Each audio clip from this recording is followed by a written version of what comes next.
Okay. Welcome everyone to our enabling ordinance ad hoc. It is March 4th. It's 6:36. We're going to get started with a few preliminary matters.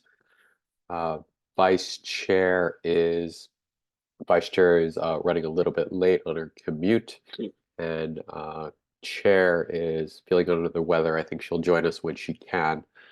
But I thought we should get started since we're all here and as close to on time as possible. I know that we won't have Miss Leonard with us tonight. We miss her dearly and hope her the best. And hopefully we will see her soon, perhaps next week. We will see. I also see that we have someone new with us, and perhaps we could take a moment. You're going to have to reintroduce yourself again. I apologize, but when Chair and Vice Chair make it, but perhaps Mac or Roger, whoever wants to introduce themselves, or whoever wants to do the introduction. And I'm seeing that Roger has to rename himself because I forwarded him the link. I have to do for that. the I'll Zoom. take care of that. Okay. Great. Roger, are you able to hear us? Yeah, I can hear you. Great. So this is Roger Smith, who's our new Chief of Special Investigations and Training. I will certainly let him speak for himself in terms of his introduction, but I will say that one of the core reasons that I wanted him to be here today is as he's putting together our manual for the agency, it's crucial that he understands the ordinance, how members of the community view the ordinance, and propose changes going forward so that we can foresee the ways in which that might impact our agency's operations and give him a more holistic view of the work going forward. And I'll leave it to you, Roger. Yeah, so as Max said, my name is Roger Smith. I'm the new Chief of Special Investigations and Training at CIPRA. And basically, I wanted to be part of these meetings because this conversation is definitely going to have some direct impact on the language that goes into the creation of the manual for CIPRA. And we want to make sure that whatever comes out of these conversations is accurately reflected in what we do. So thanks for having me as part of this. Thank you for joining us.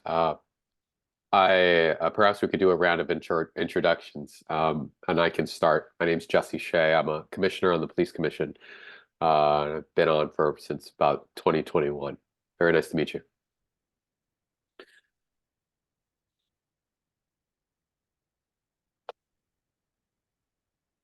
Oh, that's my fault. Let me popcorn to the next person.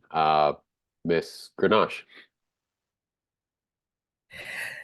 Hi, my name is Rashida Grenache, and I'm with the Coalition for Police Accountability in Oakland, and I'm a citizen volunteer. Nice to meet you. Thank you for your service.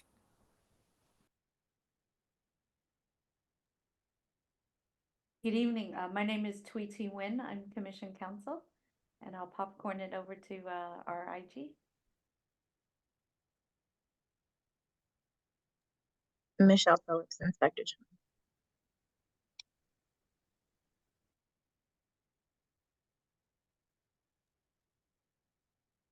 All right. Give me 1 second while I send the link to Vice Chair. She just requested it.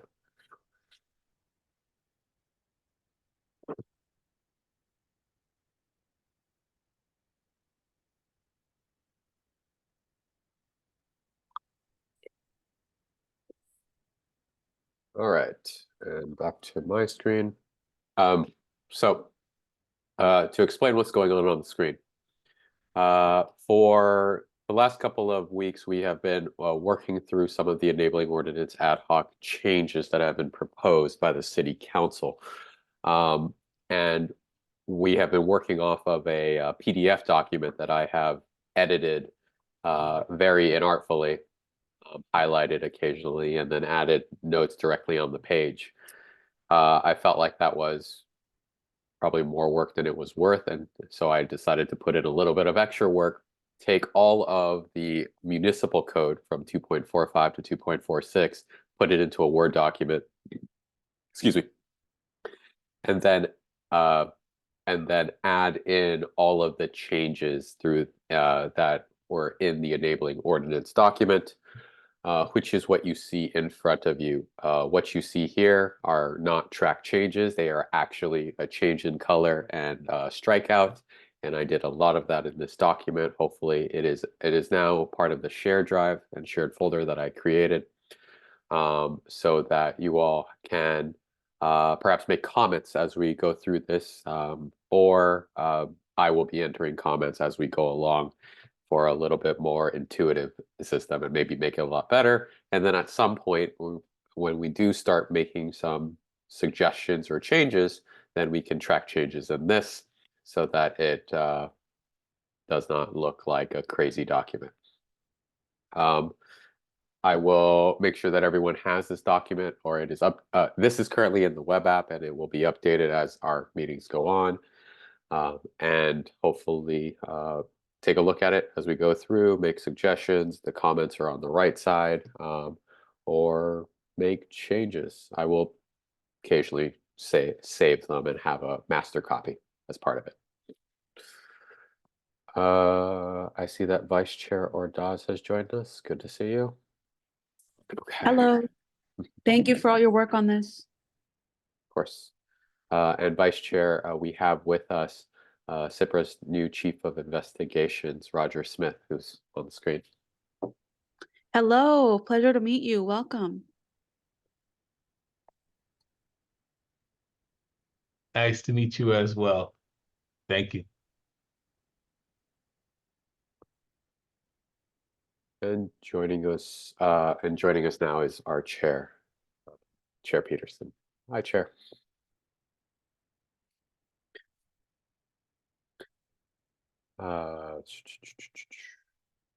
Chair, just so that you know, CIPRA's new Chief of Investigations, Mr. Smith, is with us today. Is one of the panelists there.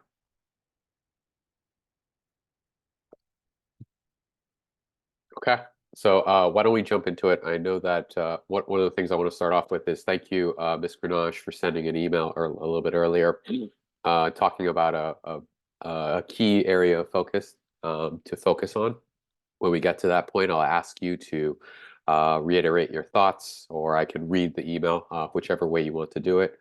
Much appreciated. As we're working right now, we're working through the section by section. And I am doing this partially because not just looking at the changes that are proposed as from the City Council members' proposed changes, but also so that we can have sort of a discussion about the sections, and if there is any part of it that we want to maybe suggest changes on or to have thoughts about that. We had a little bit of that at our last meeting, and I hope we can continue that. So this is a rather important section that we are all working on today. It's functions and duties of the commission. For the most part, this is one of the key areas or places where the commission can kind of look to as to what its requirements are, what needs to be done, what it has to do. And so we'll just go right through it. So in addition to the powers and duties described in section 604 of the city charter, excuse me, commission shall, in accord with the city's record retention schedule, this is section A, maintain all electronic communications to and from or copy to any commissioner or alternate regarding any matters within the commissioner's jurisdiction, and provide such communications to the city upon request. Anyone have any thoughts, comments, or suggestions, issues with this section?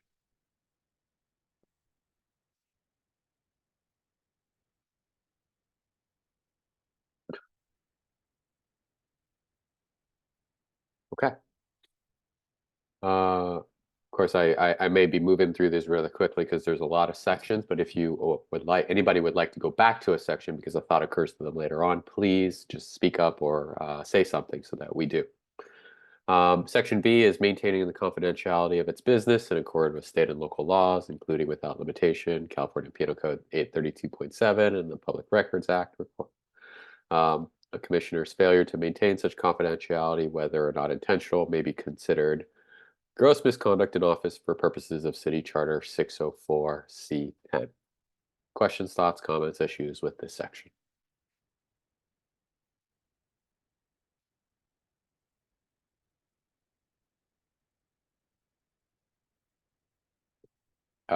Ms. Grenache. I'm just wondering whether or not we should add something about the retention of these records, since this is an issue that's coming before the city council. Maintaining the confidentiality of the records suggests that the records are still retained. I'm just offering, I don't know if this is the right place for it or whether it's appropriate at all, but I just thought I would mention it. Thank you. It absolutely is. It makes a lot of sense. Section A does talk about in accordance with the city's record retention schedule, which is exactly the issue that's coming up before the city council right now. So glad you brought it up. Thoughts, Chair?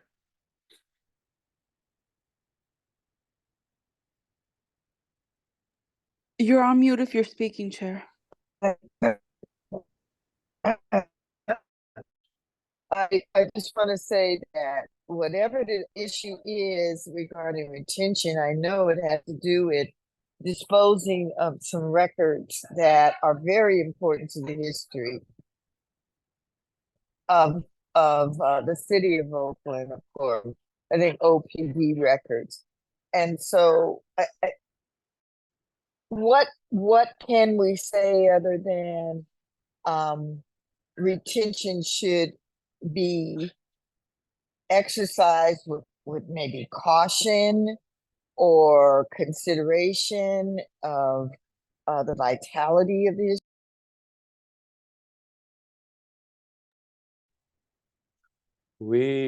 Oh, no, we still have her. Chair, you cut off, and Can you then hear me? we can.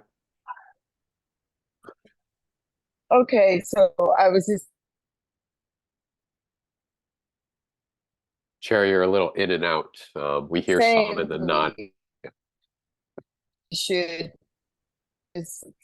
of the city of Oakland, especially I don't know what to do. I'd have to almost get up and go somewhere. I had sent you a note saying that this cold has me on the ropes, so I'm not going to be on camera. Is it better now? It is. Oh. It is. We Okay, heard I the was whole saying, sentence. okay, great. I was just saying that I think we should pay close attention to this retention section. And thank you, Ms. Grenache, because the records that I understand that the city council or whomever is proposing to delete are vital records for the city of Oakland and its history. A lot of it would touch on the period in which the Black Panthers were very active in the city. And so I would think we would want to say that any retention should be carefully considered and reviewed and approved by, I don't know who. It wouldn't be us necessarily, but it might be if it involves OPD records, and that a method should be used to capture the records in a reasonable way. I mean, microfiche, I don't know if that's it, or some sort of advanced IT process. And I'm not the one to speak to what that would be, but I do believe we should take some time to talk about this retention part. Thank you, Ms. Grenache, for bringing it forward. Just so a little bit of a question for my understanding. I see that this section A kind of talks about electronic communications to and from any commissioner or alternate regarding any matters within the commission's jurisdiction. That seems to be between commissioners. It sounds like that's important from a public records standpoint, but also I think you were talking about other records. Are you suggesting that we should expand the category of documents to be retained, that the commission has control, possession, whatever it is, or are we sort of talking a little bit more about the other agencies that are involved? That are reporting directly to us, I would think, and that would include OPD. And I don't know if they're talking about records since the inception of the commission, or these are records that go beyond our when we became active in this space. Thank See, you. because records between or discussions between commissioners, that would only go back to 2016. But you know, OPD records, and that would be outside of any direct reporting that they had the responsibility to report to us, that only began in 2016. So I'm not quite sure what, when they speak of the retention of these records, what they're talking about. Maybe Ms. Grenage can even talk about that a little bit more. Director Muir. Thank you. Section A, to my understanding, refers to the retention of emails.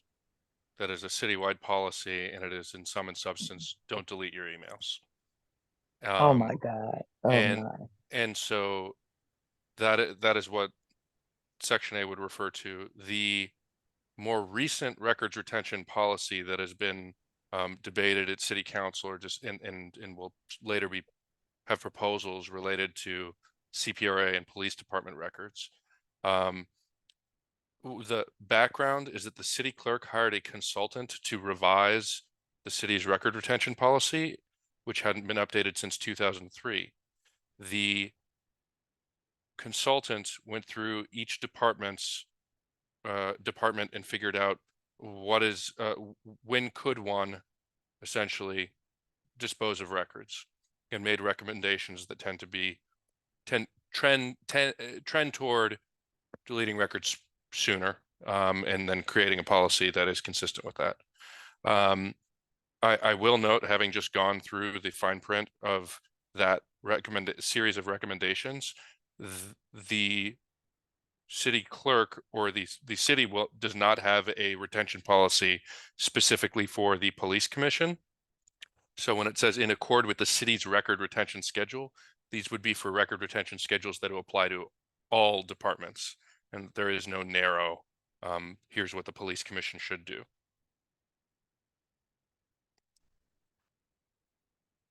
And broadly speaking, there are recommendations from the city clerk's office as it relates to CPRA, police department, et cetera. But the CPRA and police department recommendations have been postponed to a future meeting, yet to be scheduled, to my understanding. Help me out, others, because I cannot scroll to look. Are there other areas or sections that deal with record retention, either in the CPRA section or in the OIG section? Or other parts of 2.45?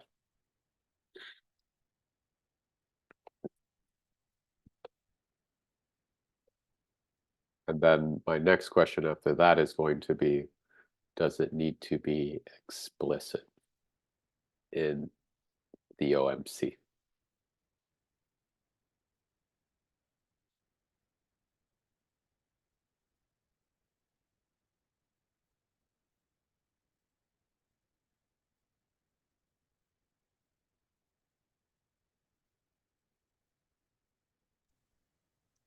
Please. I don't think it needs to be explicit in the OMC that each department is required to adhere to its record retention schedule. There are baseline record retention schedules. It would appear to me that this section was really just added as a reminder that email communications should be preserved because they fall within the city's record retention policy. Vice Chair? I agree. I think unless we want to be more narrow about this, we should just follow whatever the city's policy is as a commission. And then in terms of the other aspect of the OPD records, I'm not sure where that would be where we could best address that. Let me take the first part of that and then take the second part of that. So I guess the next part is I heard Director Muir say that the city's record retention schedule doesn't say anything about the commission. And so to the extent that there is a city policy on the matter, I would assume that the policy applies, but we don't have any particular suggestion or length of time because it's not part of the retention schedule. Does that suggest that we should have one? Should we make one? And if so, should the OMC require such? That was a pretty substantial question, but IG Phillips, if that is not what you're raising your hand for, please feel free to go on, move on. Sorry, so the records retention schedule doesn't speak to the police commission specifically. It lumps them into boards and commissions, which is the responsibility of the city clerk's office. So legislative hearings, minutes, certain information, the city clerk's office is required to gather those documents. So that's the department that would be required to ensure that those records are retained, not the commission in and of themselves. So it doesn't have like, the SSOC or any other boards or commissions in that space. So if you go and you look at it in more of a granular level, like it'll say legislative information or legislative hearings, it'll say city council, boards and commissions, boom, boom, this, that, and the third in that way. It doesn't have it, to Director Muir's point, on the right side, a department who is responsible for certain. It doesn't say like police commission as a department. It would say like the city clerk's office who will retain those records in that way. So I just wanted to make that a little bit clear. And yeah, I think that was the answer to my first question. So I'll stop because Commissioner Shea, I'll go off on a tangent. So I'll pause there. Hopefully that is helpful. You've got more, please.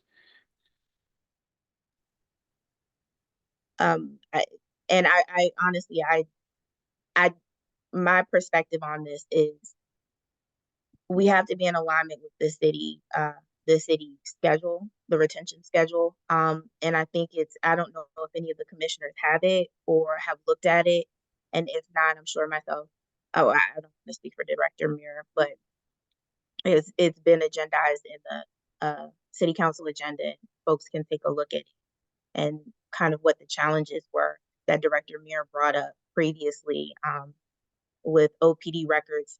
Either way, if there are some challenges or there's information that wants to be provided, this is a function and duty of the commission. I don't think that this would be the appropriate place to put this requirement of the OIG or CPRA in here. And I feel like it may be something that we should revisit if we want to revisit it after folks have been able to review the records retention schedule. Other thoughts on what is the second part or the second question or topic that Vice Chair had about,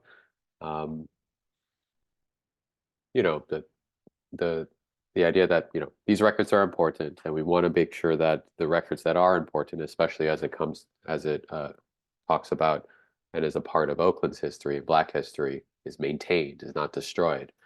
And whether that should be, I don't know, in the municipal code somewhere or just maintained in the city's record retention schedule. Oh, sorry. No, it's okay. Whoever wants to jump in, I started talking, so I'll go ahead and go. Sorry, Director Muir. So I don't know if the city of Oakland has an archivist. I know other municipalities have an archivist for those historical documents, but maybe that's a question I can ask someone. As far as certain other histories and information, there's certain information that has to go through OCA, and that's written on the records retention schedule. There's an asterisk that if there are anything regarding certain investigations, certain cases and things of that nature, the office of the city attorney has to review before any records are deleted or destroyed in that manner. So there's a built-in mechanism. Hopefully OPD abides by that and make sure that OCA reviews those. I know that there were some issues with when a case is closed. And I actually went through this with the city clerk as well, 20 years plus. So I'm like, okay, I just want to make sure that I'm reading this right. This is plus 20 years after this is closed. They were like, that's what I am, that's what I'm interpreting. I was like, okay, that's not really what it says, but it's probably what Director Muir caught. So to that point, with Director Muir and others taking that back to the city clerk's office, I think that that's information that would help to provide a safeguard for those historical documents. Director Muir? Or Chair?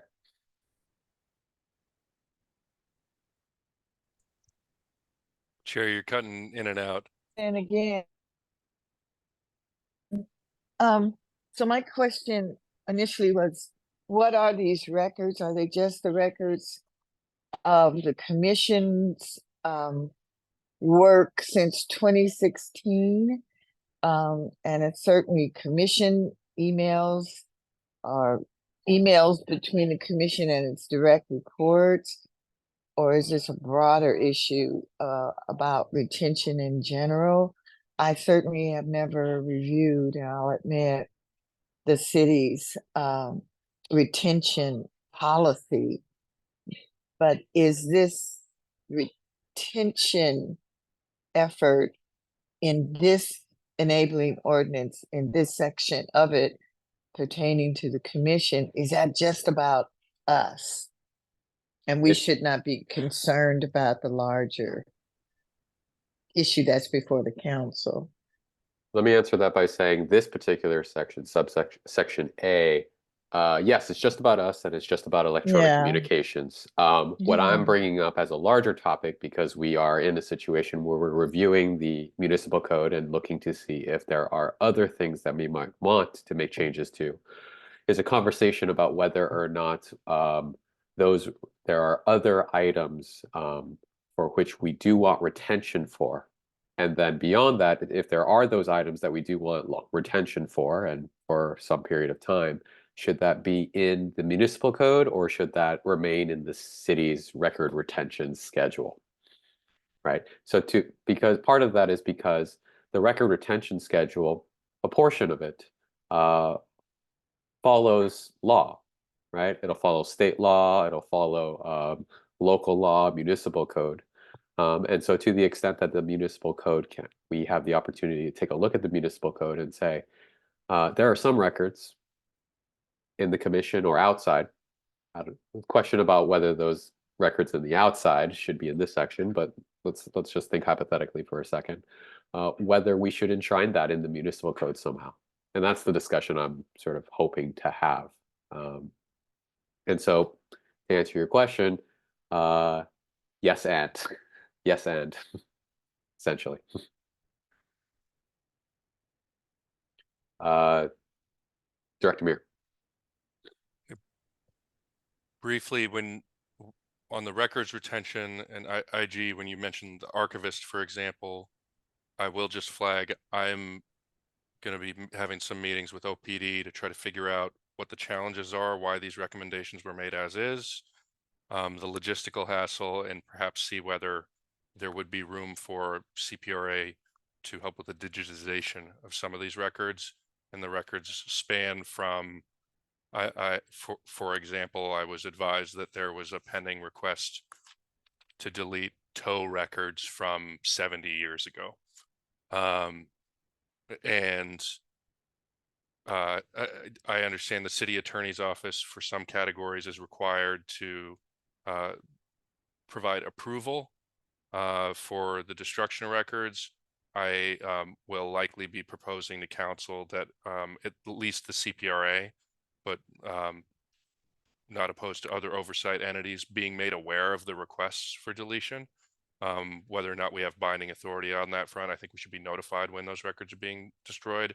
For our purposes, that would be just to ensure that no records relating to pending investigations are accidentally destroyed or intentionally, but the primary motive being making sure that we're aware of what's going away. And that is all OPD records that are broken up into a bunch of different categories. And no, I don't think it needs to be reflected here.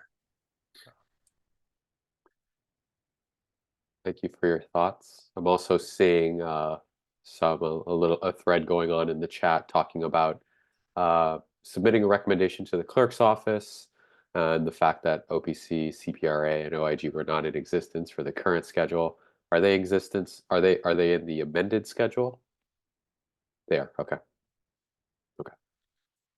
Well, any other thoughts on this particular issue? I don't think anyone has any issue with Section A. I do think we're having this conversation about retention and retention policy and documents. Any other thoughts on the retention issue outside of the electronic communications in Section A?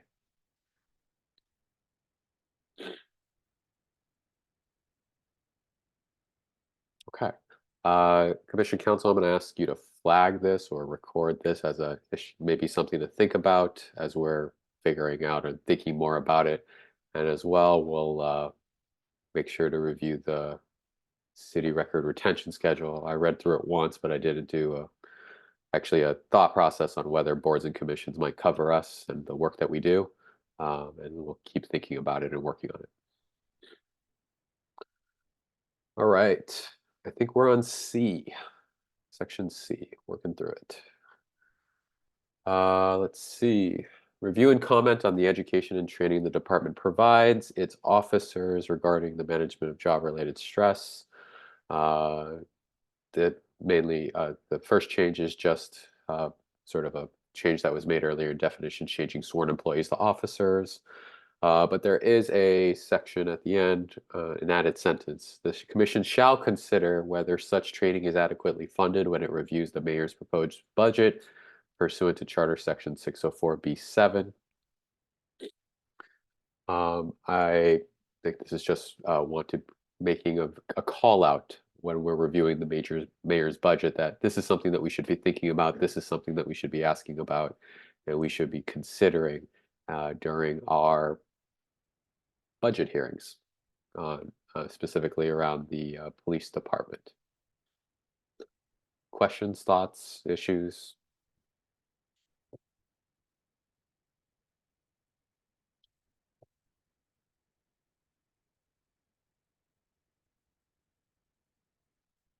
Okay. Moving on to Section D. Prepare and deliver to the mayor, the city administrator, and the chief by April 1 of each year, or such other date as set by the mayor, proposed budgets for the commission, OIG, and CPRA. We started off this conversation in the CPRA section. This is another section that is related, and we will see something maybe not similar, but also a section about budgets in the 2.47, the OIG section.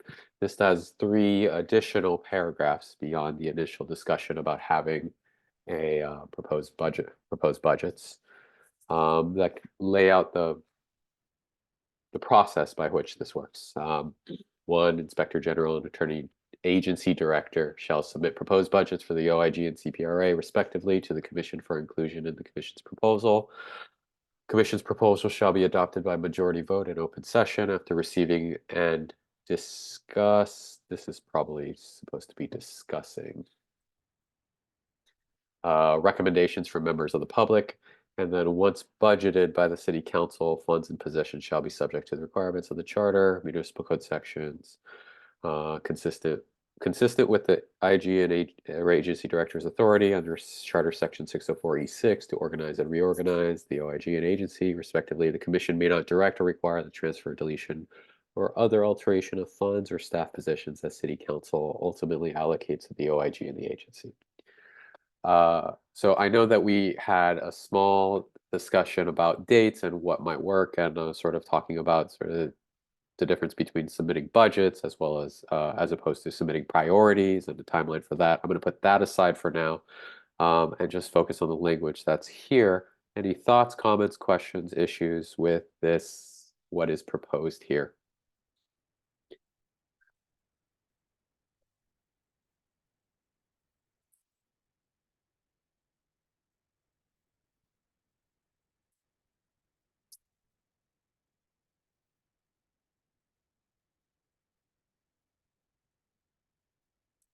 Okay. Second part of that, and I will turn to the discussion that we had, maybe it was about 2 weeks ago or 3 weeks ago. Any information about what we talked about, specifically around whether April 1 makes sense, or there should be a different date, or perhaps something else, such as I think we were talking about budget priorities, perhaps being presented or submitted by a particular point. If not, that's okay. Are we still looking at D? We're still looking at D, yes. Okay.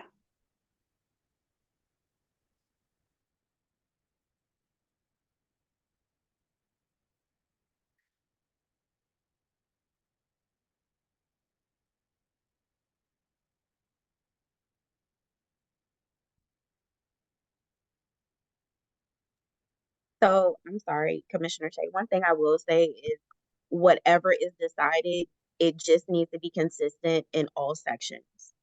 So I know in the latter section, CPRA and OIG has the ability to submit their budgets to the mayor directly. This one doesn't say anything or speak anything to that. I am still a proponent of allowing the agency directors to submit their budgets directly and allow the agency directors to, in effect, justify and argue for their own budgets. I'm not in support of allowing the commission to submit the budget for the OIG. I'll just be for the OIG, and then in effect have the responsibility to support that notion, absent the inspector general or designee there.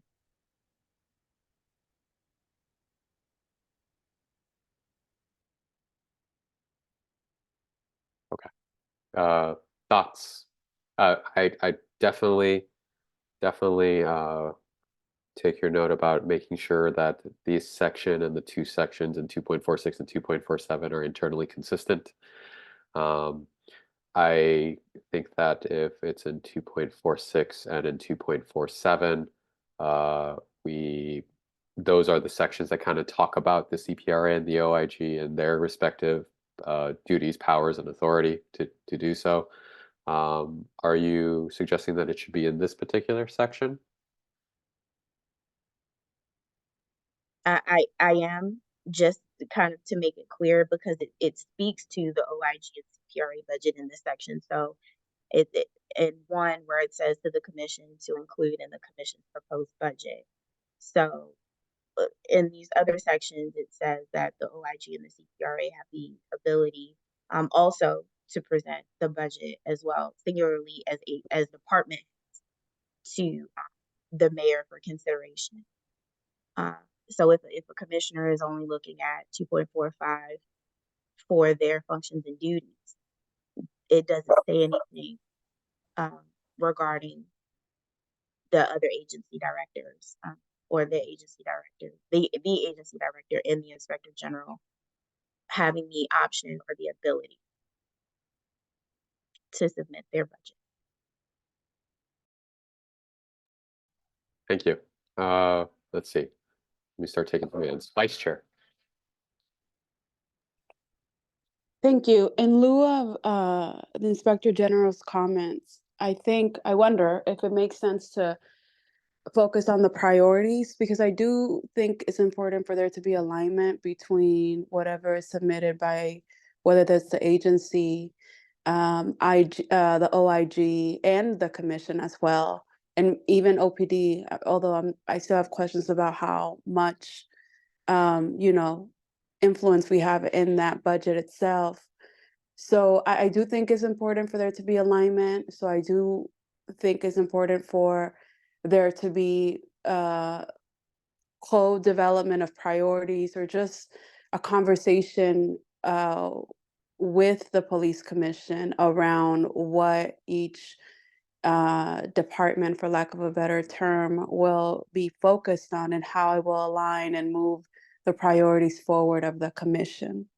So I think we need to make space for that. What that looks like, I'm totally open.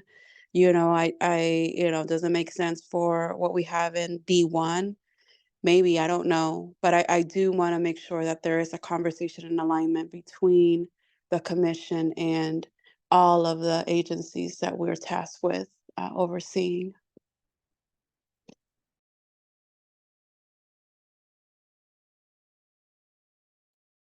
Thank you.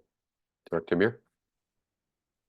I would agree about having conversations. I would agree that to a certain extent, the commission needs to get a vision of what CPRA is looking for, IG is looking for, what priorities are. I don't know that that necessarily needs to be codified in the budget presentation.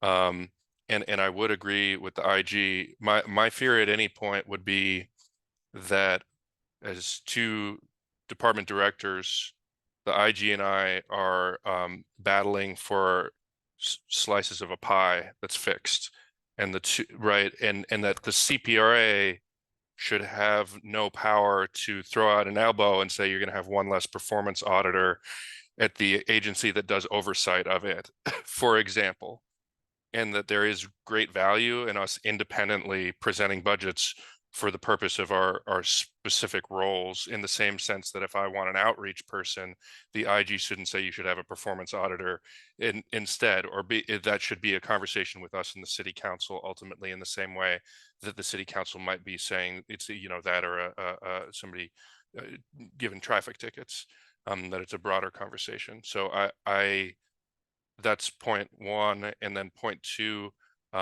regarding timelines, I will just say, as I'm going through this budget experience, any deadline set in this ordinance seem very much in flux and subject to completely unforeseeable change on a day-to-day basis. The instructions change, the timelines change, the availability of budget analysts change. And so even to ask our departments to provide budgets by April 1st may in some ways, it will ultimately, from what I can tell, be just a placeholder for future negotiations. And although I see the benefit in the commission submitting it as a package, the hard deadline that would have to be set by the mayor creates limitations that I don't know that the current system even that the current system could contemplate that hard deadline, and that the city administrator might say budget to due April 17th, and this, and there are all these mandatory meetings between here and then because finances have changed, and this ordinance doesn't have the flexibility to deal with what I foresee to be a continuing dynamic situation.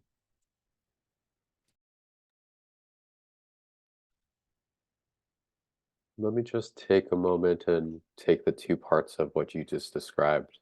Let me start with the latter because it's a little bit more straightforward. What is it that you are? I understand the concern and sort of like the moving target, right? The moving target of budgets and submissions and the dates.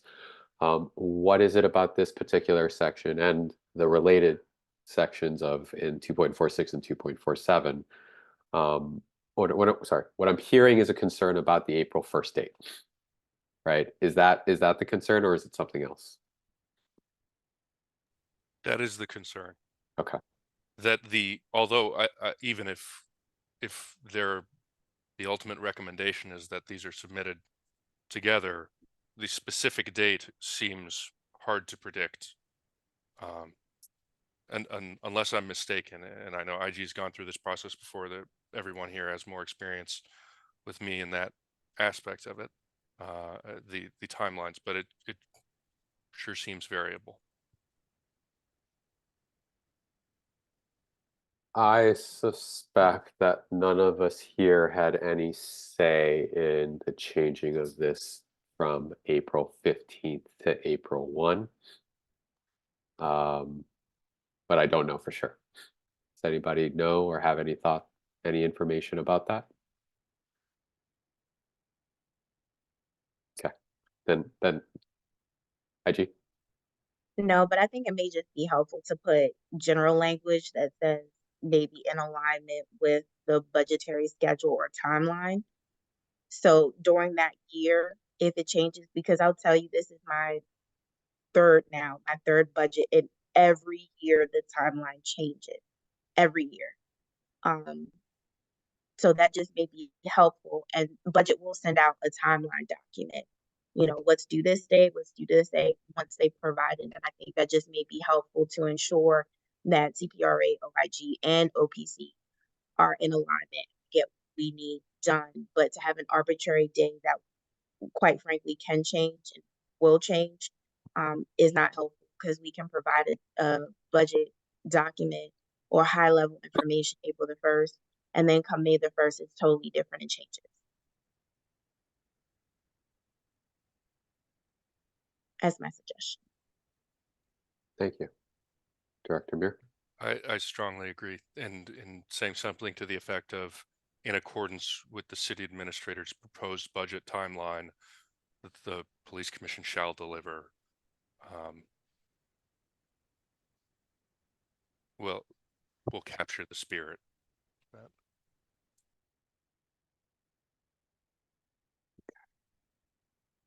Other thoughts on this particular subject?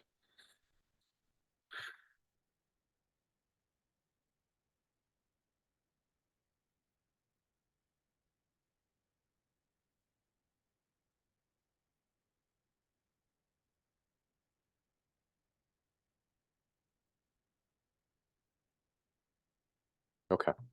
Now the second point, which is sort of discussion about the slice of pie that you mentioned, Director Muir, about sort of kind of how do I best describe it?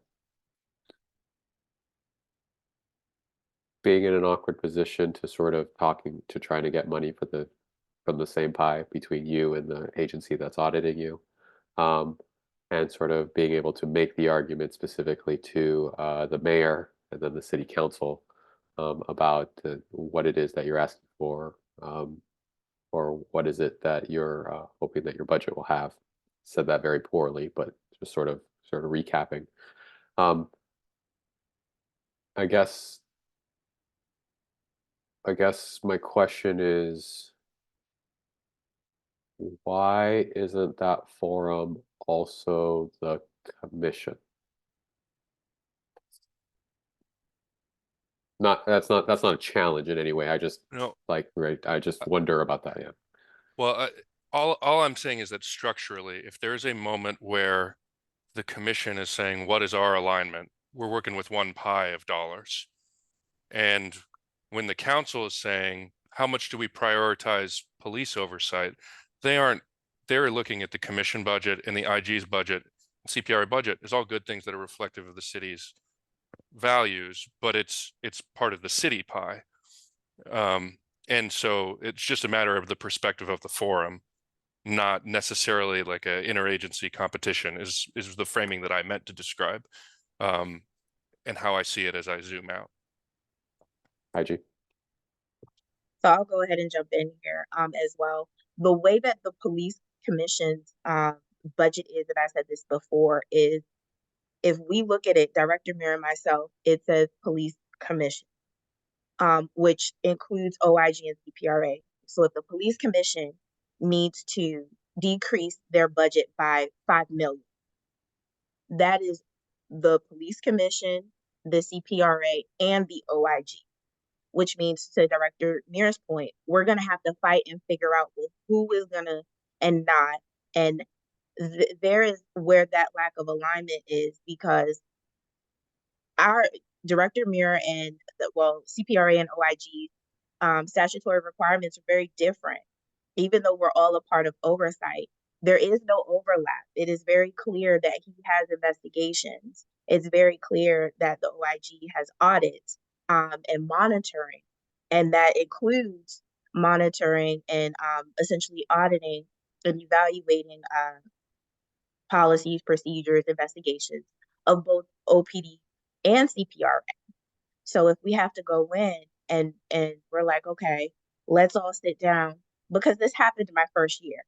This isn't something I'm making up. This happened my first year.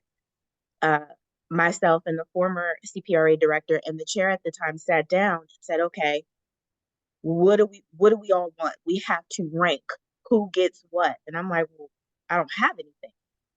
But at the time, CPRA was woefully understaffed as well, given the resources.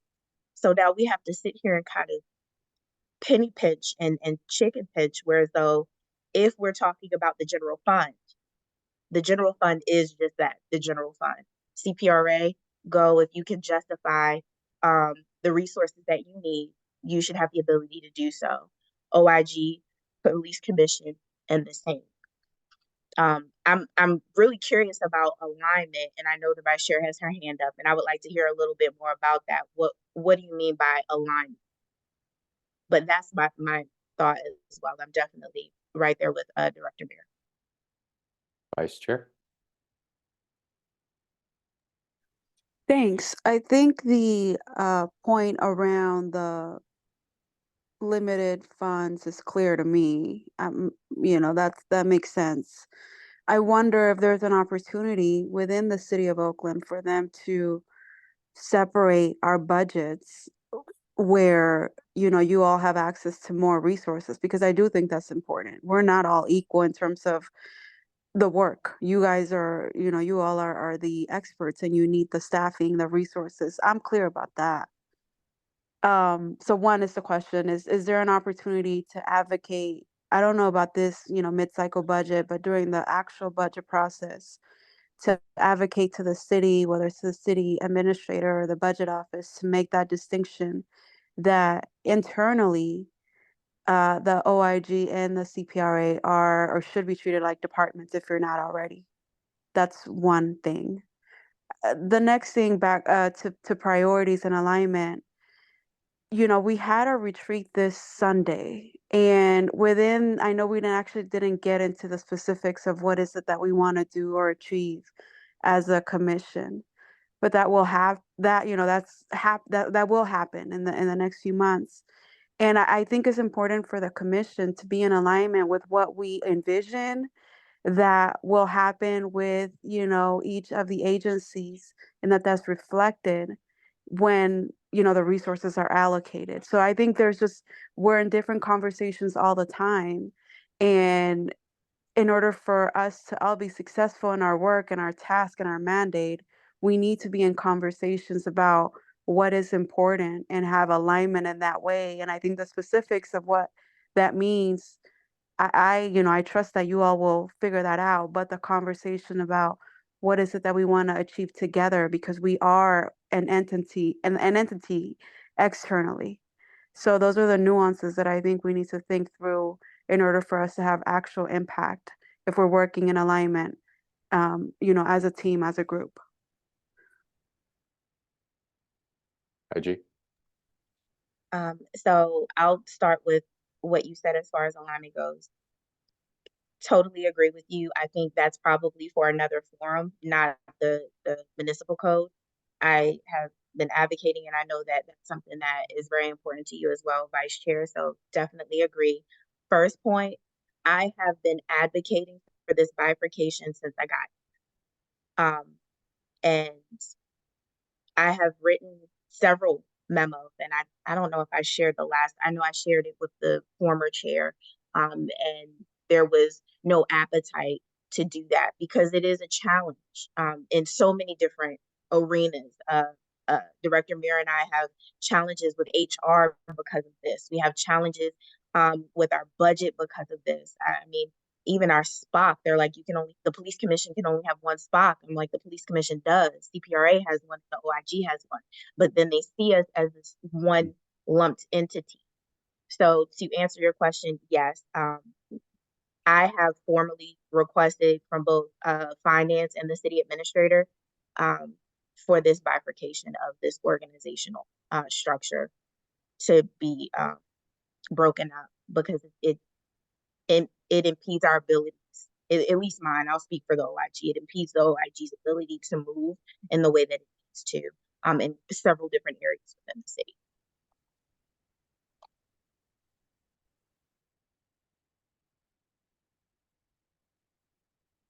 Director Mir. Just strongly agree. Our agency is also advocating for that separation, and I think it'll make a lot of processes more effective. As from the outside looking in, we're separate departments, and it's really just a vestige of an old system that was never changed when it should have been. Vice Chair. I think I agree with what has been mentioned, and I think this is an opportunity for the commission to also be advocates for this.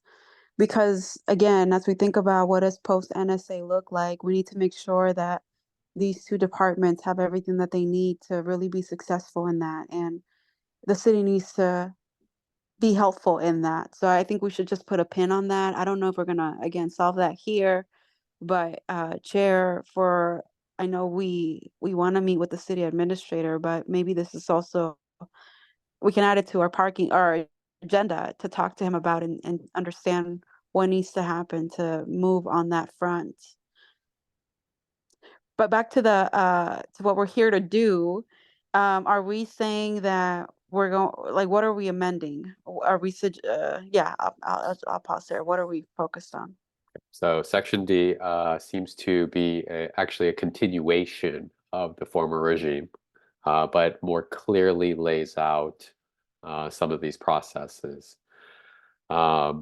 Specifically that the Office of the Inspector General and CPRA submit proposed budgets for those respective entities to the Commission, and that the entire budget shall be adopted by majority vote in open session. In the other sections, 2.46 and 2.47, it also has leave or gives the opportunity for the CPRA or the OIG to directly submit their reports to the budget. Perhaps as I had originally thought that it was a measure of independence so that the agencies can independently advocate for their own budgets, but also in the event that there is no majority vote by the commission, that nonetheless those budgets can be submitted to the mayor's office. Today, I'm learning a little bit more about perhaps some of the challenges that come from having us all in the same category, and learning about how this is just one piece of that, the budget piece and that framework. And so I don't know, it kind of sounds a little bit more like an overhaul of these sections rather than just going with the changes that are currently on the page. But those are just my immediate thoughts, and I'm going to ask Commission Council to flag this one too, in the event that there may need to be a rewrite of this. Director Mir. Accidental hand. Okay. All right. Can they submit with, sorry, Vice Chair, your question, can they submit with an OPC majority vote? Sorry, can you explain what you mean?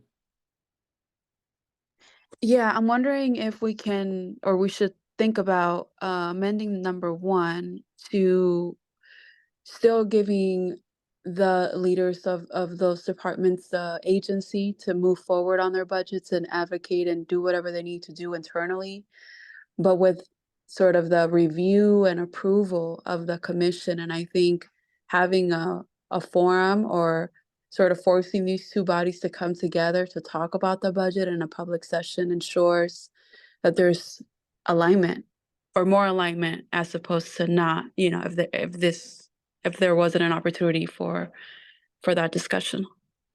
Let me just take us back a little bit to our discussion maybe about 2 or 3 weeks ago, which was when we were going over the CPRA sections about budget, and I had sort of proposed or thought, or maybe there was a discussion, I can't quite remember now, about having presentations of the budgets at commission meetings. And I recall a conversation that due to the fluid and fluctuating nature of the budget process, that was going to be really, really hard. But the but there might be space, and I think you mentioned it before, Vice Chair, about a potential submission or presentation of budget priorities as opposed to the actual budget. Sort of reminding ourselves about that particular conversation. Does anybody have any thoughts about what Vice Chair said?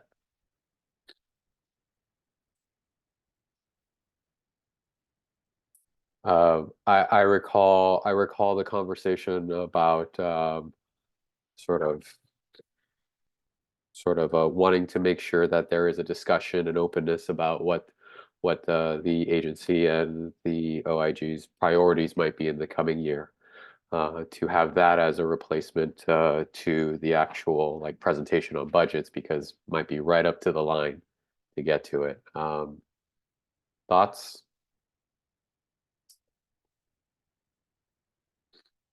Not quite ready to talk about it? That's okay too.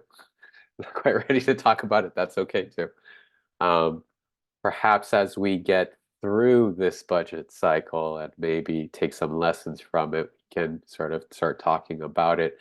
I will make note, Vice Chair, about your suggestion or idea about sort of sending along budgets by themselves with commission approval. As sort of actually, I'll ask Commission Counsel to write that one down, because that would be part of a rewrite, it feels more like. Thank you.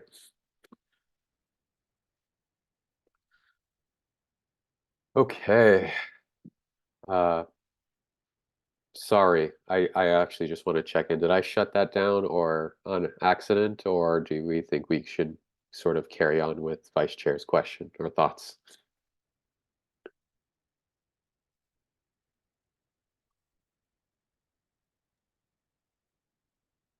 Sorry, I'm not sure I'm tracking on that.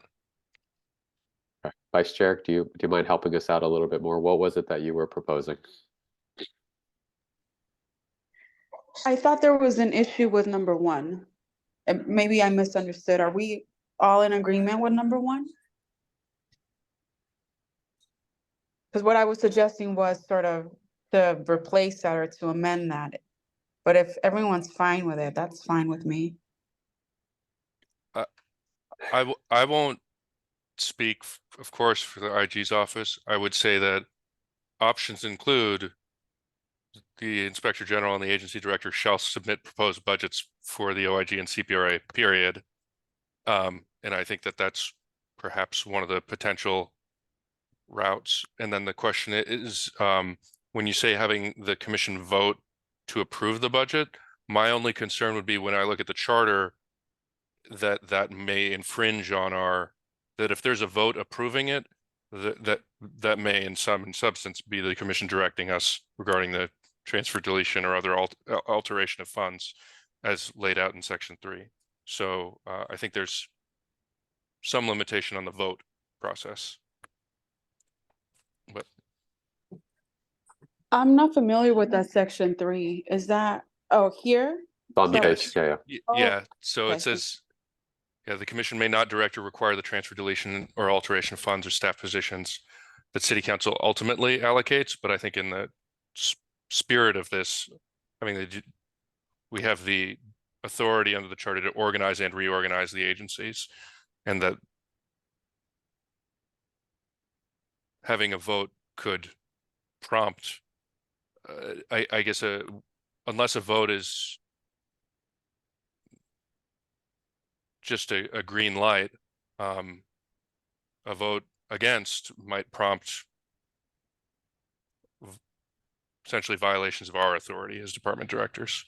As the lawyer here, I'm gonna call you out because when I argue spirit of the law, that usually means the law does not say what I want it to say. I argue it a lot, I'll tell you that. It seems when this talks about money ultimately allocated, it kind of sounds like after the budget process, once the city Yes. council has approved it.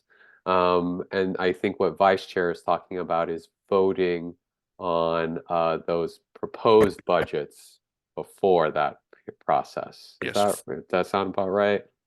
In full disclosure, I read that fragment in the out of order. So Sorry to call you out on it. IG Phillips? Honestly, around kind of the same lines as Director Muir, to approve the OIG or the CPRA's budget, I think takes away the independence and autonomy for the day-to-day operations of these particular departments. So if the OIG is allowed to org and reorg their department per S1 with the city administrator, then working with the city administrator regarding the budgetary process, not to say that it takes away from being transparent with the commission. I have absolutely no problem with coming to the commission and providing a high level budget. But if it's like we have to sit down and have a hour meeting with the city administrator to rob Peter to pay Paul to make sure we kind of have what we need, I think that autonomy needs to be there. And I don't think that an agency director should have to come back after we have a meeting with budget or the city administrator to say, hey, listen, what you guys approved is not really going to fly. We have to now come back because we need to make some different edits. I think approve is just interesting. And I didn't know that we had to get police commission approval. Since I've been here, I've never seen the commission vote on either the CPRA or the OIG budget. So I don't know if that's a legal question, and if somebody can provide that information to me. But I'm just curious about that. But I would say that the current language on the screen tends to make very explicit that that is what is proposed. I will say that. I don't quite remember the charter sections, and I will have to take a look back at them again. Vice Chair? I do think it's important, again, back to the feedback, and having a formal vote would allow the formality of this process for the public. So I think thinking of the commission and what we're tasked with trying to achieve in partnership with you all, it's important to just have that dialogue with the understanding that you all are, the finals, the leads. I mean, I think we can add languages that if the concern is about the commission moving things, messing things up, for lack of a better term, then I wonder what guardrails we can put around that. I'm open to that, but I do think it's important to have a budget discussion formally, publicly, the same way we do with OPD. I don't think it would be, I don't think it would be difficult to just agendize it for a meeting and we can keep it high level, but I think the conversation is important to have. Let me start off by saying that there's I think one of the guardrails that's built into 2.46 and 2.47 is the ability of both the OIG and the CPRA to send their budgets directly to the mayor, right? But I also want to make a distinction that I think I'm hearing, not because I feel one way or the other about it, but just want to point it out, which is I think there's a difference between having the discussion and what it sounds like and having a vote to approve. Right. And I think that's what I'm hearing.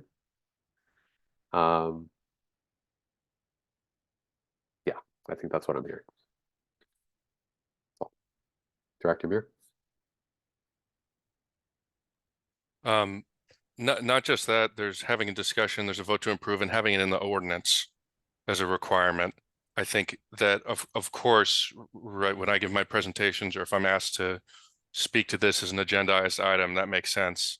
And to provide a budget overview that aligns with the commission's vision, or provides insight into what our agency's vision is and how it can contribute to that.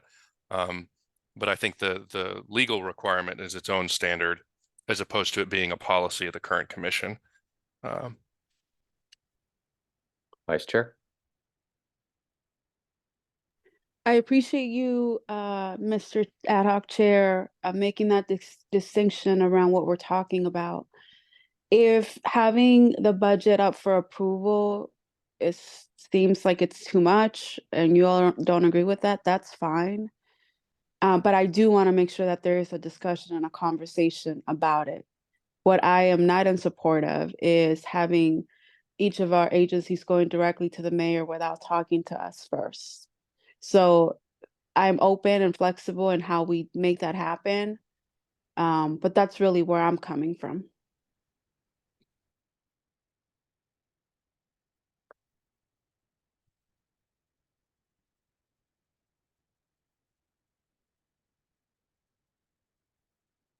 Okay. Good discussion. Let's move on. I think we've all had this sort of flesh out, keep talking about it, and sort of see where we end up.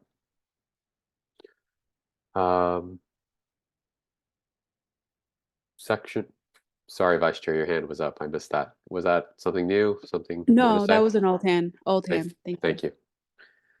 Okay. Section E is an Edward. Notwithstanding another section of the municipal code in accordance with 604B10, having the authority to remove the chief without the approval of the mayor by no less than 5 with cause. I think there's another section about without cause, but that's in the charter. And the addition to this particular section is first the section 2, which is a final sustained finding of misconduct against the chief arising from an administrative investigation where termination is within the recommended range of discipline in the department's discipline matrix. Seems to make it very clear. More so than perhaps it had been previously. Director Muir? I will just flag that in for example, I believe it's SB 1421, it has been the interpretation at times that a final sustained finding means final as in all of the appeals processes were done after 5 years. So I would be wary of that final, because it might mean that the commission could never use this provision unless someone stuck around for the entirety of their appeal. And I, of course, defer to commission counsel and greater minds on this. It's just a flag worth noting.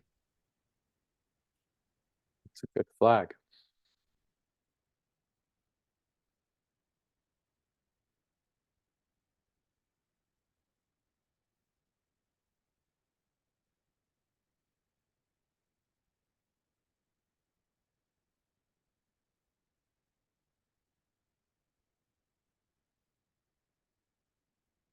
I see a question. Could we be more specific? Suppose the first question is, in what way would you like to be more specific? And then we can figure out what the how is. Yeah, well, just in lieu of Director Muir mentioned, so what does it say here? A final sustained finding from CPRA or from I don't know. You all are better than me, but putting some criteria about which, what stage we're considering final in order for this to be applicable. Director Muir. I think there's, as the language is presently framed, this would be a catch-all to include CPRA, IAD, outside investigator, or I don't know, post like or DOJ. The idea is, this is giving the commission power to enforce a sustained finding, and that by narrowing that scope to specific investigative entities, you then are unable to foresee the potential places that other sustained findings might come from, is my thought. So a sustained finding against the three, it would be outside investigator, IAD, or CPRA, or the investigative entities right now. But I can foresee state or federal investigations under some circumstances. And I could not tell you, I don't think I could reasonably limit the potential avenues for such a finding. I don't think I know by heart every possible entity that might come to a finding on that front.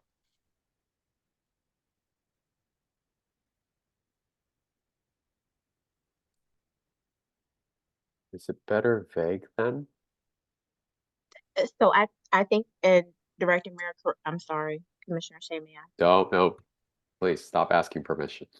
I think the challenge is final. So to Director Muir's point, final is after we have IAD, CPRA concurrence, a subject officer will go through Skelly. Like this is still, you have a sustained finding at this level, but they have certain levels of grievances that they can go through.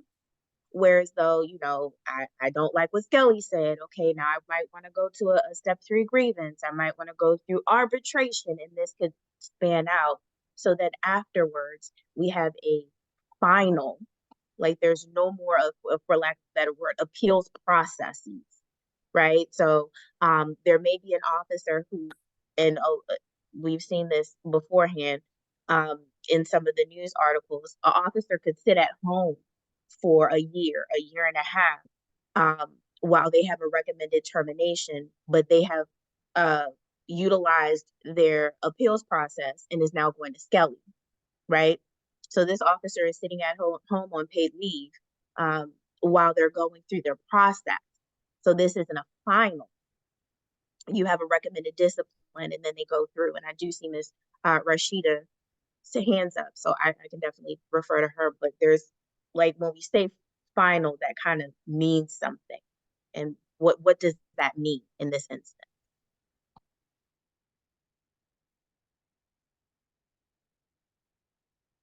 Ms. Grenache. Thank you. On that final point, that last point, I think there's a difference between the chief and the other officers, in the sense that I think that there are different regulations that apply. I mean, we just had the example of Chief Armstrong, who was placed on administrative leave for 30 days, at which point there needed to be a decision made by the mayor. So I think this is obviously for the legal counsel to opine on with respect to the issue of finality. My issue is that Section 2 doesn't resolve the problem that the commission faced with Chief Armstrong. Namely, the commission was presented with findings that were compiled by an outside investigative agency, such as is described in Provision 2, and that was it.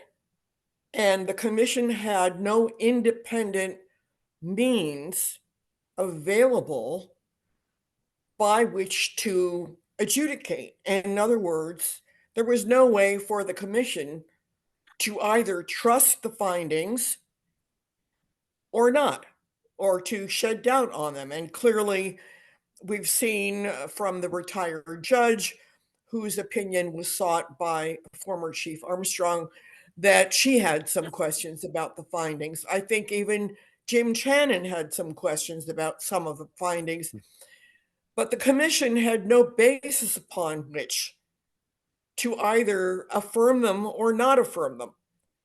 And that, I believe, is a real problem. And I don't know how you can determine any of the causes that are listed here when you have only one set of findings to look at and no independent way to either corroborate those findings or to shed doubt on them and not accept them. And I think it essentially undercuts your authority to fire the chief for cause if you don't have a legitimate basis for determining cause. And I think that that needs to be addressed. And I think the same is true in section H with respect to the inspector general. I don't know how you are going to be able to determine cause based on what? How would you go about establishing cause as a commission? So I think that this issue of the availability of at least some external way of determining cause is essential to your credibility if and when you decide to terminate somebody. There has to be a credible basis for you to do that. And I don't think the ordinance really addresses it. So I would suggest that in the case of the chief, that CIFRA be required to do an independent investigation parallel to the outside investigation that the city may have ordered, so that you have two sets of findings to look at. And you can make a determination based on your comparison of those findings, whether the findings agree or disagree, and then you can try to adjudicate. In the case of the IG, I would suggest that you would have to hire an outside agency. I don't think CIPRA would be appropriate because the IG audits CIPRA. So there's an inherent conflict. So whether or not you accept my suggestion for how to remedy the problem, I think there needs to be a remedy. And I'll leave it to wiser people than I am to determine what that should be. Thank you.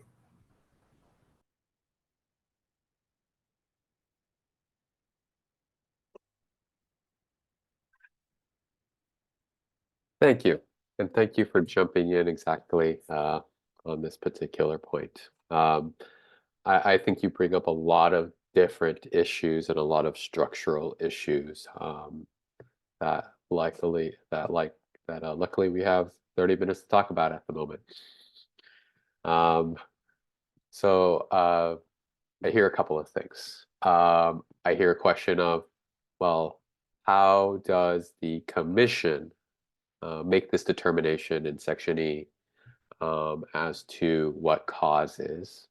Should it be I hear that a particular suggestion of how they might make that determination, which is perhaps have other investigators, external investigators.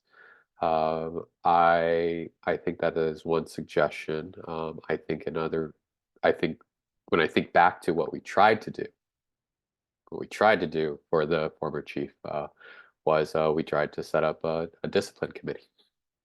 Right. We tried to set up some process for the commission to use one of its few adjudicative powers, which is the discipline committee, to try to resolve that particular issue or make some sort of finding or decide on that. That could have as an aspect of it a CPR investigation or an outside investigation. I also hear a need about potentially procedures that are needed as to how that might guide the commission as to how it makes its determination as to cause. Perhaps that's not something that's for the OMC, but perhaps a call out for them to create those procedures. In the end, I think what Ms. Grenache you're getting at is what is the fact-finding procedure for the commission in order to make its determination. Now, on the one hand, you could just leave it as is, and just leave it inside a closed session, and that you only really open the veil if there's a lawsuit, much like with the Chief Kirkpatrick situation. There are other ways where we go full-blown the other direction and we take the commission completely out of it, except to have an adjudicative function and hear two sides. There's probably a middle ground somewhere. And I see your point that a discipline committee is designed to weigh two different findings, not a single finding. When I think about the situation with the chief, had CPRA conducted that investigation, then perhaps we would have had that separate finding, right? But there are lots of different situations.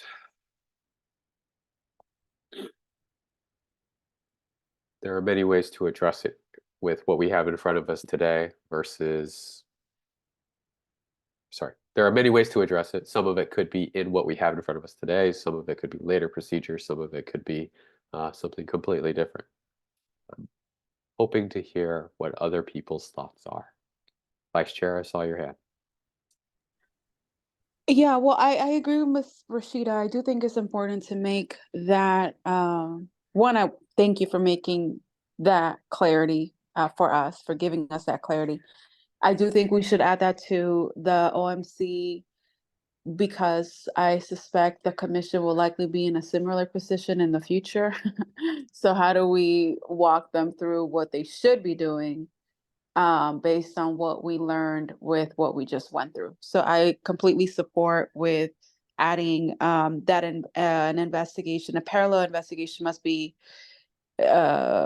completed, within, I don't know, 90 days. And I defer to Director Muir if that's feasible, but within a time frame in order for the commission to make a decision on the chief. Director Muir.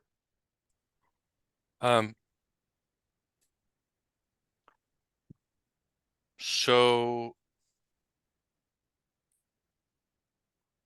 an important preface with the understanding that there are certainly circumstances in which I think the CPRA should be able to investigate the chief.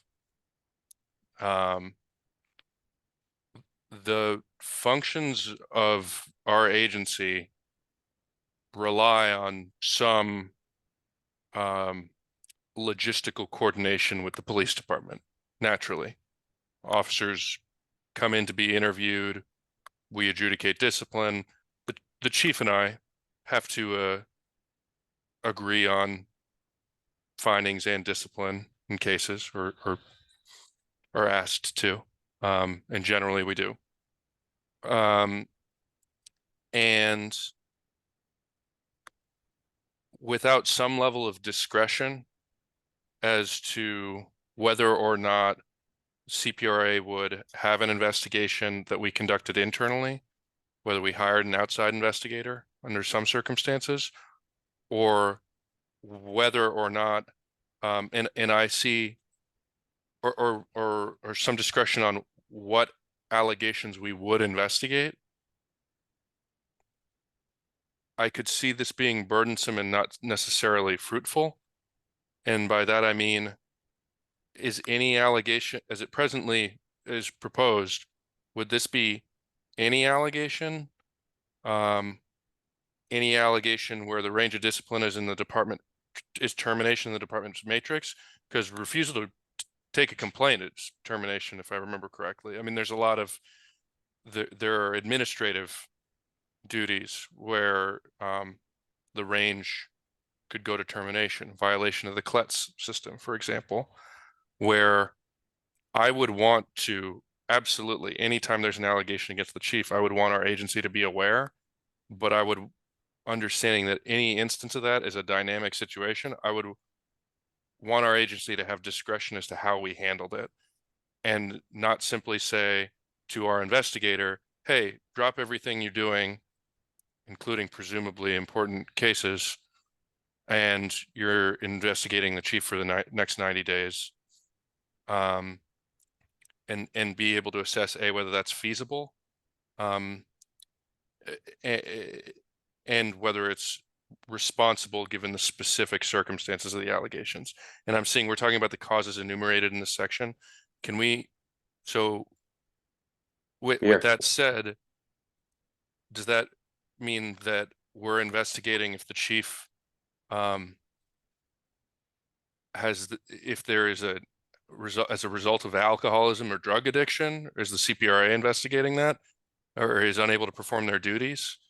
I want to make sure I have a really clear understanding as to what that would be, because I can say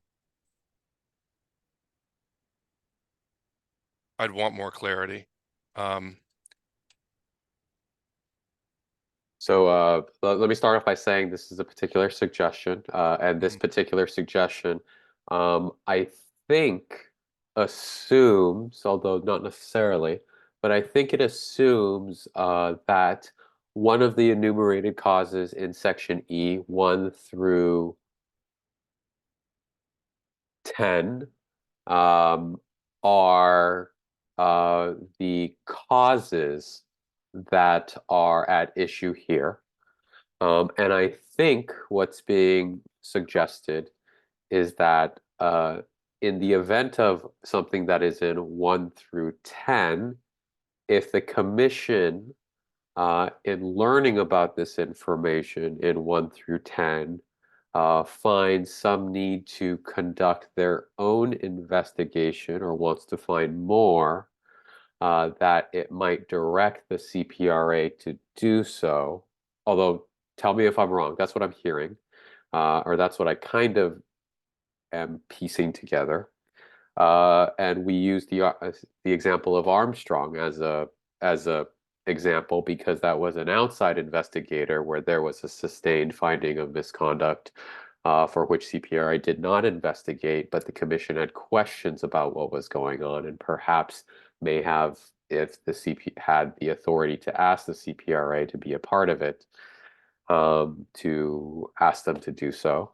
I don't know. I'm just spitballing here, but I also can recognize situations where the CPRA might independently be investigating the chief, and there might be need for some provision so for the commission to make its own adjudicate or to help its determination of cause. What do I say it that way? I'm going to look at the chat and see if I'm just completely off mark or not. Okay, I see. Okay. Okay. I'm not batch. I won't say the second part of that word. Thoughts?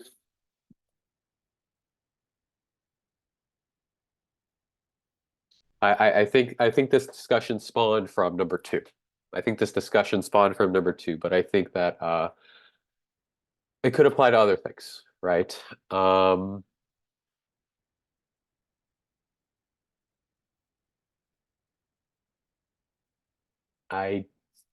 Number 1, there might be an internal administrative finding or by the employment department that investigates things.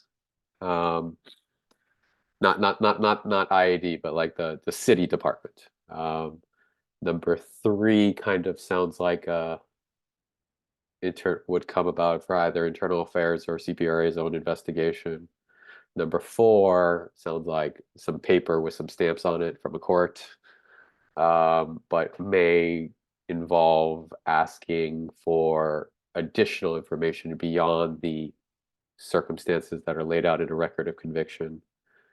Number 5 sounds like stuff that would come from an IED investigation or employment relations or discrimination office. 6, 7, 8, 6 and 7, same. 8, 9, and 10 are a little vague, but perhaps the commission could, upon allegations or something of the nature of 8 through 10, ask a CPRA to look into it. I know you're being confronted with this right there on the spot, and I won't hold you to the thoughts, whatever it is that you're about to say or thinking about saying, but what are your thoughts? I mean, as it presently stands, the commission could, if there was a finding of moral turpitude, etc., I don't see anything preventing the commission from right now asking, say, the agency director to assess that. I think if I look back at Chief Armstrong's situation, the lesson learned is that in the best case scenario, CPRA would have been involved in that investigation, and those would have been parallel investigations from the beginning. And so I haven't contemplated so much what happens if there's a sustained finding that comes out of nowhere, which I know you all have experienced. But my hope would be that we can create as many safeguards as possible to ensure, for example, if the city hires an outside investigator, or if an outside investigator is contracted to investigate the chief, CPRA is notified. Period. Like that, at least I think that's a starting point we can all agree on.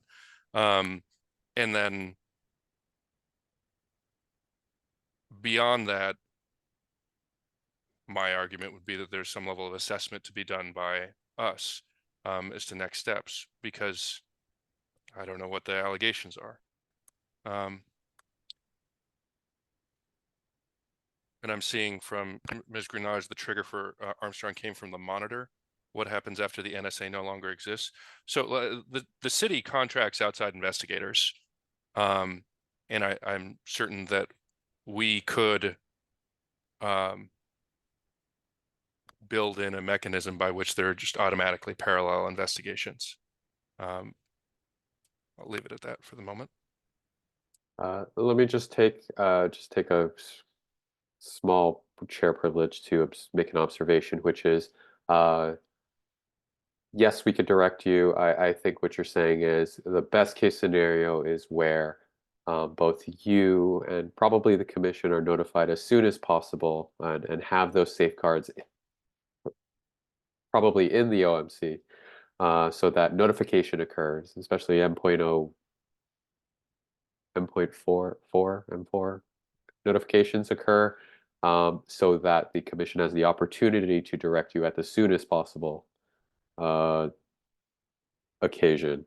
I'm going to leave open the possibility just for a second about what do we do in those situations when that does not happen, where there is not enough time, as a separate aside. But I do want to take RIG.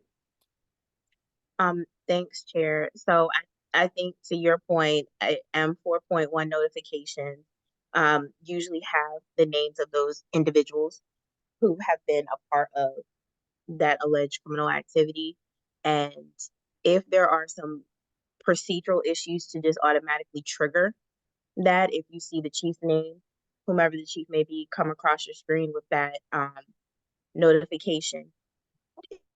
Question is, do we want CPRA to automatically open up an administrative case, understanding that those notifications are for criminal behaviors? So 9 times out of 10, there would still be a lag to make sure that the DA doesn't want to prosecute, because you don't want to have an administrative case that interferes with a criminal case. There's a few nuances with that issue. To the question in the chat, yes. So we're trying to build out, we meaning the OIG right now, is trying to build out a mechanism as to how frequently we're going to be reviewing these closed cases. As we're gearing up, we have some templates and some things of that nature to say, hey, listen, we reviewed these in this cluster of investigations. We found some concerns in these areas. So then the question is procedurally, does that go, that write-up go directly to Director Muir and CPRA, or does that write-up go to the Police Commission, or does it go to both? So that's something for outside of this. And I know this is another section, the serious incidents, and I believe that Mr. Ishida, we had talked about this previously, correct me if I'm wrong, that there was a change in the definition of serious incident to include the chief, so that that would trigger the serious incident notification to the chair as well as to CPRA director in that instance. And I think to Commissioner Shea's point, if there is a lag, between this notification and the police commission, should the CPRA just self-initiate and then go and, commission, we're bringing this because I've already started this, but for procedural purposes, and for the greater good of the order, we're going to vote on this anyway. Again, I'm not quite sure this is for this area. So the bigger question is for serious incident notifications. We have that catch-all, so CPRA director will be notified, but does it trigger an automatic investigation, to Director Muir's point? Or where does the discretion lie to investigate the chief? Does it lie with CPRA or does it lie with OPC? I don't know the answer to that. And I don't think it's appropriate for me to opine that. I think that section's coming up soon. Probably not going to get to it tonight, but that section's coming. Director Muir? A lot there. I would say I appreciate it. I think from as I've said before, our agency's perspective is that we'd like that discretion. However, if it's woven in that there's some sort of presentation of the commission regarding a decision, that may make sense. I also, if I remember correctly, when I first reviewed this or proposed changes, the definition of serious incidents, I don't think captures everything that our agency might investigate when it comes to the chief. For example, if the chief beat somebody up during an arrest, using that it wasn't necessarily evidence of a crime, there wasn't reasonable suspicion of a crime, but there may have been an allegation of excessive force, and there may be a video that shows as much. I'm throwing out examples. I don't think that triggers a serious incident unless I'm mistaken. And I think there's a lot of other conduct that might be really concerning to the community, but may not fall within that relatively narrow scope. And so at least our agency being made aware of all complaints against the chief gives us the benefit of determining, as we weigh sort of the procedural challenges that might create with the public good, we can have a clear vision and perhaps notify the commission. And perhaps that's the resolution too, is that we receive these complaints and then we present to the commission when there are certain criteria or when we recommend proceeding with an investigation or have decided to. Thank you. I also recognize Ms. Goodnage's comment that this particular section has to do with the causes for removal. Perhaps you could tell us a little bit more about why you're bringing that particular piece up, so that we kind of get into context what your comment is about.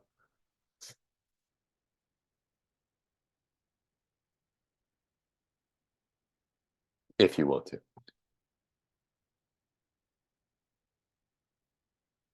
Sorry, are you addressing that to me?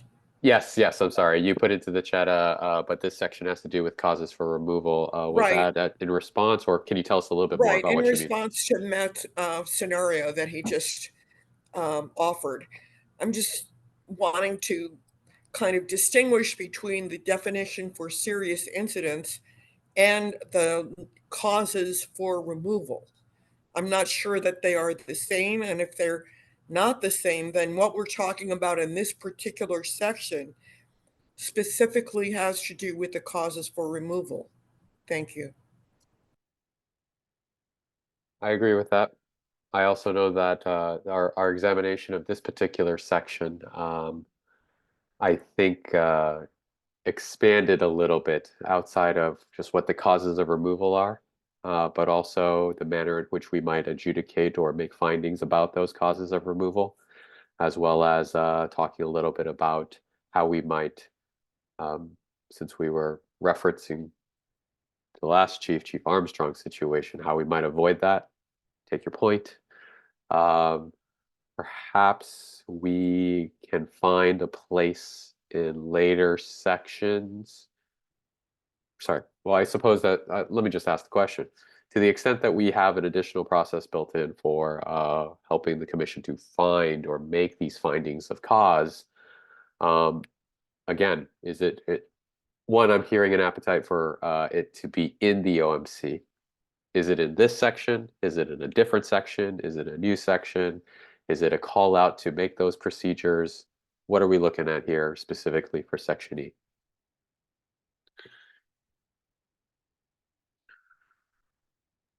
What is this section under? Can we zoom out just This one more? this is functions and duties of the commission. Okay, thanks. Yeah.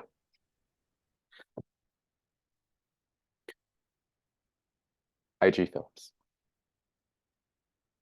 So I'm not married to language, but what I will say is if there is a function, and not to speak for back, but what I've noticed in a lot of the legislation is that things are just thrown in places that really isn't necessarily a function and duty of the commission, but it's kind of like, you know, the commission can oversee the OIG doing this, but then you get to the OIG section and it doesn't tell the OIG to do this. It's like, well, wait a minute. And then the commission is telling me, well, you're supposed to do this in our section. I'm not focused on your section. I'm focused on my section. So if there is going to be some changes regarding the investigative function and authority that lies within CPRA, I just want to make sure that it is consistent and that whatever is put in CPRA, I'm not married to whatever, that's a CPRA thing, that it's in there too, so that Director Muir knows that that is a requirement under the law. That's all I wanted to say, since we were very heavily speaking about investigations. Thank you. So to that point, does it make sense for the clarity around when there will be an investigation for that to be in the CPRA section instead of here? Unless it's about the portion where the commission directs the agency to conduct the investigation. So I think we have a little bit more thinking about laying it out and exactly where it's going to be. Well, can I go ahead. ask, because I'm not clear, are we all in agreement that CPRA should do an investigation? Because I'm not clear if we're all on the same page about that. Director Muir. I am in agreement on that front that we should be able to, just that we should have some discretion about the specific circumstances of when we do that.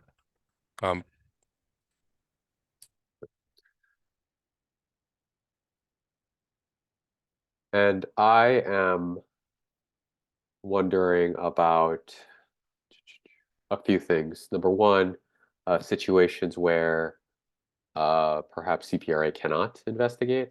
I don't know if there are any of those situations, but actually I do know, because whatever it is that we think of, or whatever it is, whatever process we decide, also needs to be able to translate to situations where talking about the IG and cause. Right. And so to the extent that we are of an opinion that the CPRA cannot investigate the IG, then we also need to think about, well, who is it going to be if that is the case? Or how do we make determinations as to cause in that respect? I think there's also a world where perhaps the commission wants to make decisions about what cause is without an additional investigation by CPRA, and what that looks like to sort of the questions of what that causes. Because there is a section in here that essentially says, conviction by entry of plea of guilty or no contest. Does that necessarily need a CPR investigation as opposed to just here are the documents, here you go? Open question. Right. Open question, right? And so I guess to your question, yes, and Director Muir? Sorry. I'll leave it to the IG first. Y'all tag So teaming. appreciate you, Mac. I'm just going to talk solely about the chief because I thought that's kind of where we were. One thing I would say is that to Director Muir's point, very early on, outsourcing or having a consultant on an on-call service for an investigative firm that is selected by CPRA is still a CPRA investigation, right? And him having the ability to select a firm, just like if I didn't have enough auditors to do something and we still needed to do that, you have oversight, you still are the project manager of that project. And it's like, okay, we have this information, you would be the mechanism to receive, and this is how I'm thinking, and this is just my background on it, I wouldn't think it otherwise, receive all the information, get it as I'm going through the police staffing study right now. So even though you may not be doing, you as his investigators doing all of it, they would be doing it on behalf of the CPRA. So if they're, I just want to make that kind of clear that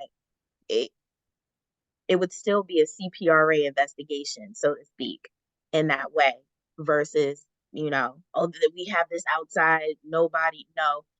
Director Muir or his chief of investigations will still be the project manager to oversee these investigations. They're not going to willy-nilly do whatever they want to ensure that it is within the policies and procedures outlined by the Community Police Review Agency, in my opinion. Now, when it comes to an external investigator to investigate the IG, I think that's appropriate to have an external investigator, and I'll leave it at that. I don't want people to think that I'm self-dealing. So I'll just be there. But Director Muir,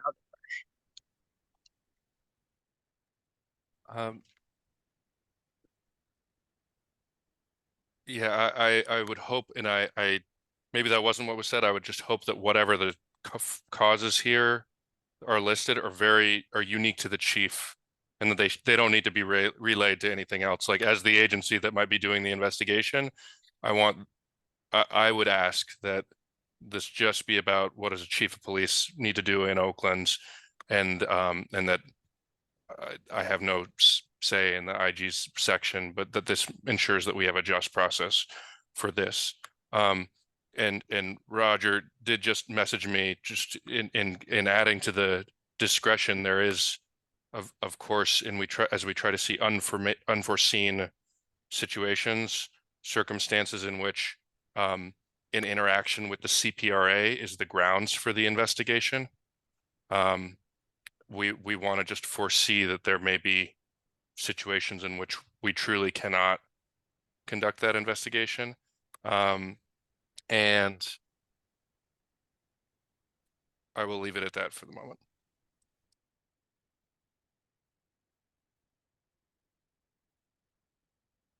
I think this is probably where we're going to pick up next week, which is Monday, March 11th. A lot to think about, a lot to think through, and a lot to sort of compare or take a look at other sections where discussion about procedures, about what to do in this determination of cause, or assistance in finding more about cause might be. And as we go through the rest of this document, thank you all for the discussion. Thank you for taking your time. See you all next week. Thank you, Jesse. Thank you all. Thank you. Bye-bye. Thanks, Have a everybody. great one. Bye.